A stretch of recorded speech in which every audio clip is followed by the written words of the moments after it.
Hey my fellow golf ball addicts, welcome back to the channel. I have another golf ball review for you today, and today we are doing the Penfold Ace, the other golf ball that Penfold makes that I've been wanting to review for a really long time, so let's dive right in.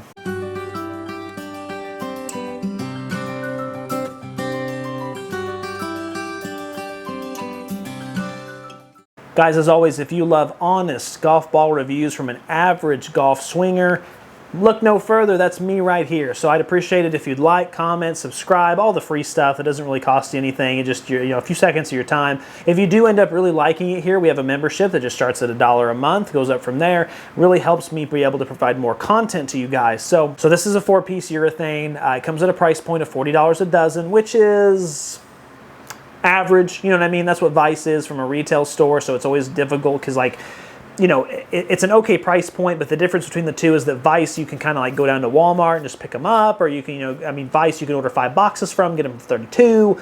There's a lot of options there, and there's other companies too. Legato, $29.99, Wright and Didson, $29.99. Now the Lazarus, $19.99. So there's a lot of options there, and at the 40 mark, are you as a consumer really going to try something like Penfold that you've never heard of for 40 a dozen when you could go get almost anything? You could pay an extra $2 or $3 for the TaylorMade Tour Response stripe, and TaylorMade? I don't know, probably not. So it's just an average value. Let's dive into the design of the golf ball. Let's see how we do there. Now this is where Penfold really kind of tugs at my heartstrings.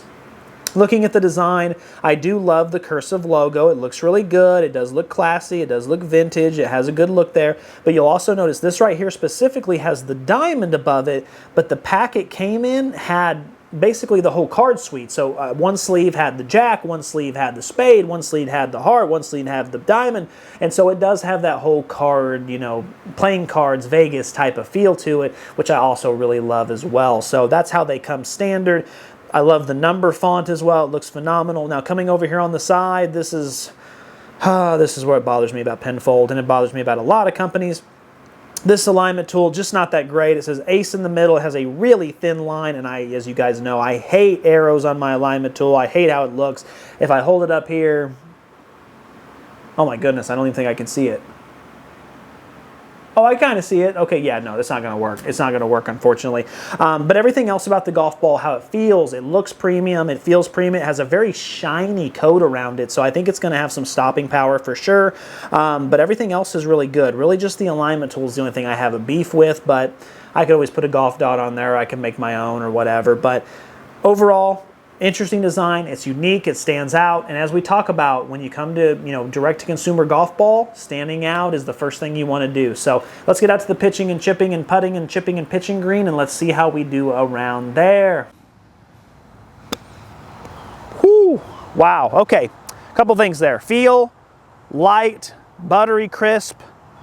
Just that little click for feedback. That's amazing. 5 out of 5. I love that. We'll run that back. But as far as the spin, I didn't see much. So let's go ahead and try it again.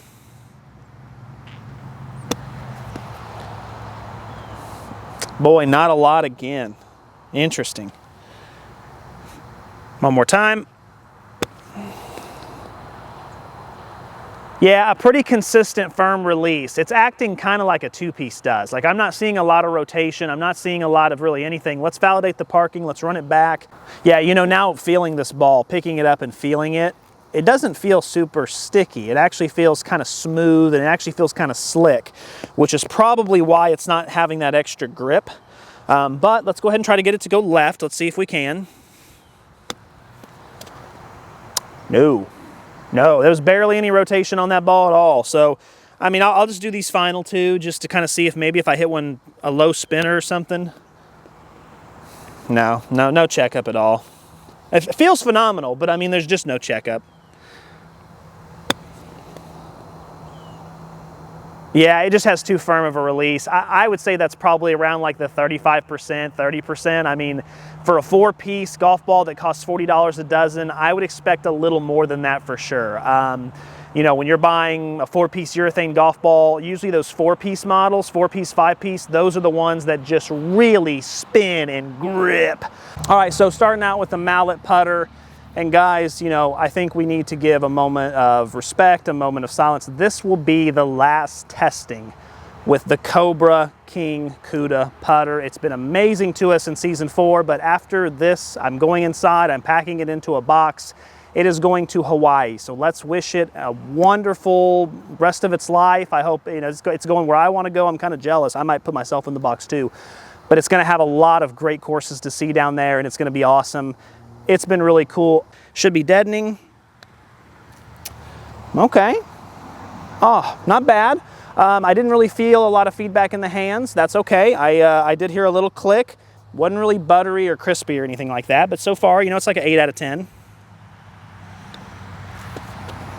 Didn't hit the breaking point, and I got too much on it. So really good roll, but that's about it. I'm not a super big fan of the feel. It's not a bad feel. It's just, it's not like, hey, come spend $40 on me. You know what I mean? It's just not that, that type of way. Not bad there. Get in the hole. Woo! Okay, that felt good. You know, 8 out of 10 with the mallet. It's okay. Let's try the blade. Blade putter, a lot skinnier. Let's go ahead and give this a try. Oh, baby, there it is. There's my crispiness I like. There's my butteriness. I love it. Let's validate the parking there. Let's run that back. Try again. Oh, I pushed it. Oh, no. What a terrible putt. But it still felt great. It still rolled great. Everything about that putt was terrible, but it was all 100% me. It was not the ball. One more time. Boy, I can't use blade putters to save my butt. Yeah, no, I like that a lot. That's more like a 9, 9.5 out of 10. Feedback in the hands is minimal, but it is kind of it has a buttery feel to it, which is really nice. A little bit of tiny click for feedback, just how I like it. That's exactly, feels like a tour ball, acts like a tour ball. All right, so as far as feel with all golf clubs across the board here, this is what I've been waiting on. This bad boy right here is what I've been waiting on. This feel reminds me, and I'm gonna need some expert opinion here from our resident golf ball factory expert. This is Sonic, Supersonic, Veg, I can't remember your name, I'm so sorry, but you know who you are. You know who I'm talking about. I need to know if this is the same factory that Wright & Ditson comes from, because I'll tell you right now, that's exactly what it feels and reminds me of. It just has this buttery feel when you hit it. It explodes off the face. There's this slight delay, because it is a 4-piece. Let's be honest, it's a 4-piece. So it is going to have this slight firmness and delay, but once that happens and it explodes off the club face, it's magical. I mean, it just, I feel, there was multiple times I hit the golf ball, and when I hit it, I made that tennis grunt afterward. I was like, because I felt the power coming off the club. And that's the same feeling I had with the Wright & Ditson. And that's why I almost wonder if they came out of the same factory, because it's a 4-piece, this is a 4-piece. It feels just like it. It's an amazing feel. 5 out of 5, period. I mean, when you hit it pure, 5 out of 5. I would say when you mishit it, it still offers an ample amount of, you know, responsiveness, but it still feels really good. 4 out of 5, period. Has that really great kind of like mid-level bouncy ball effect where you just feel like it goes boing off the club. I love to see that. And then forgiveness, you know, I would say a 3.5 out of 5 that gets bumped up to a 4 because we don't do halves. Hopefully these translate to really good numbers as well. So let's dive in and let's start with the 50-yard pitch. Backspin RPM as always. We're looking at 7,483. That is slightly above average. Really good to see there. It had really good consistency on the backspin. You know, there's zero issue with this golf ball checking up on a 50-yard pitch. You know, there just is. The lowest I had, I think, was 6,900 or something like that. The highest I had was 7,600. So everything is in that range. Even on slight mishits, you're going to be able to get the ball to spin. So I love to see that. So I have no qualms about that. Let's dive into the 9-iron now. 1.34 on your smash factor, which is above average. 146.8, which is really good. 147.3, 7-yard gain. That's just incredible. 109.8, which is incredible ball speed. 6,338 on your spin. So now that's pretty low. That's actually lower than average. So this is kind of acting like more of a distance golf ball, but it's still enough to get it to stop on the green. So 24 on your launch angle. That's actually really high. So the golf ball does launch a little high, and that actually makes up for the spin. So I love to see that. Sometimes a golf ball will launch really high, but it'll also spin really high, and when you get that, it just kind of balloons a little bit, and I don't like that. And sometimes a golf ball will spin a ton, but it'll have a low launch to be penetrating and get below the wind. That's good too, but in this case, it launches high, it has a little less spin, so it's more distance, and it actually ends up being a really optimal launch and pattern for my type of swing. So I would say that's really, really good. Let's keep it going with the 7-iron now. We have a 1.41 smash factor, which is really good. 169.6, which is about 6 yards more than average. 170.7, about 4 yards more than average. 120.6, which is really great ball speed. I love anything over 120. Love to see it. 5,881. So now we actually have well above average for spin. Love to see that. 18.2. So this actually, you know, it's funny, I just talked about the ballooning. This golf ball might be starting the process of ballooning. It might be kind of flirting with it a little bit. You know, maybe looking at the end of the bar and ordering a drink and sliding it down there, you know what I mean? But it's not overly exacerbated yet. So it still has above average on my distance. It has above average on total with rollout. The ball speed is just phenomenal, but it has high spin and it has a slightly high launch. So it is flirting with that, but still hasn't crossed the line yet. Still hasn't asked it out, you know, for, you know, a burger and fries yet. Getting into the 5 hybrid, we have a 1.45 smash factor, which is the best I have gotten in a very, very, very long time. In fact, hold on. That is a new record when it comes to the smash factor for the 5 hybrid. I love to see it. 193.4, 196.3, 131.7. Anything over 130 is phenomenal. So 131.7 is even better. 5,005 on your spin, which is just slightly above average. I love to see it. And it launched about 13.9, which is low overall. But I mean, again, you're getting enough spin to stop it on the green. You're getting an optimal launch angle there. The distance is just incredible. I gained 9 yards and I gained 6 yards. So 9 with the carry, 6 with the total distance. I mean, yeah, that's really good. Last but not least, we have the driver, 1.45, just slightly above average on your smash factor.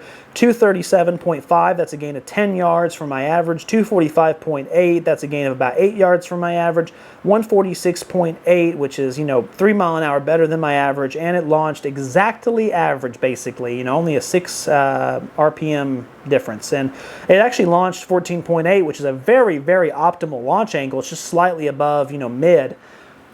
That's phenomenal. I mean, again, we're talking about the last 2 clubs being 9 out of 10, 10 out of 10, somewhere in that range for both of them. And this is really, really great. And I love to see that. I love to see these numbers across the board. This is a golf ball based on these performance numbers that I could absolutely take out to the course, have full confidence in, grip it and rip it, baby. Hit straight up swamp donkey missiles straight down the fairway and just not have to worry about it. It's actually got a lot of forgiveness packed in. The feeling's great. I don't know what else you could want. And so I'm really glad. I'm really glad for this golf ball. I was hoping it would do really well. And so far it's exceeded my expectations, even though my expectations were high. So let's get into the durability a little bit. Let's talk about that. Looking at this golf ball, as you can see, it is, you know, I mean, it's pretty good for the most part. You'll see a couple scuffs here and there. You'll see some paint scratch. You'll see some here and there. Now, when you feel the golf ball, nothing's come up yet. So you can actually still putt really well with it. I'd call it an 8 out of 10. 8 out of 10 seems really good. Just visually, it kind of looks rough, but as far as feeling it, it doesn't. So it's still good after a round, but it doesn't. There's some of you that might look at it and go, I'm not quite sure. So 8 out of 10 seems like a perfect score there. Overall, above average. Okay, so closing thoughts. I know a lot of you are not going to be interested in Penfold. I understand that. I understand the value isn't that great.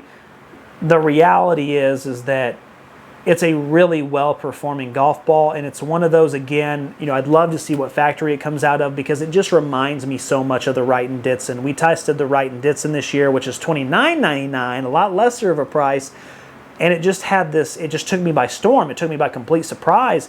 It had this explosiveness and this massive distance, but also this level of forgiveness and this bouncy ball effect. And overall, that's what this exactly reminds me of. It almost, I wouldn't be surprised if it's the same golf ball with a different logo. I really wouldn't. I love what Penfold does with their designs. You know, if you're someone who loves boutique style golf and you love, you know, this old vintage type of look, you're not as concerned with value. I mean, you still want to save a little bit, but you want that type. You can't go wrong with this. You really can't. This might actually be a golf ball that I actually save for myself. Usually I take the other 3 sleeves and put them on eBay and stuff like that. I might actually keep this one because I really like it a lot. I think it does so many things well. And, you know, I think if you're a fast swinger, it works really well for you. I think if you're a mid, you know, high swinger, I think it works really well for you. Slow swingers, Probably not, but I don't think you were expecting it to be anyway. So I'm blown away. I'm glad that out of the 2 golf balls that Penfold offers, I'm glad there was one that was really, really good. And keep in mind, like I said at the beginning of the video, I got this for $25 a dozen on their Black Friday sale. So that's amazing. That's an amazing value. Guys, as always, keep watching, keep saving, keep learning. Until next time.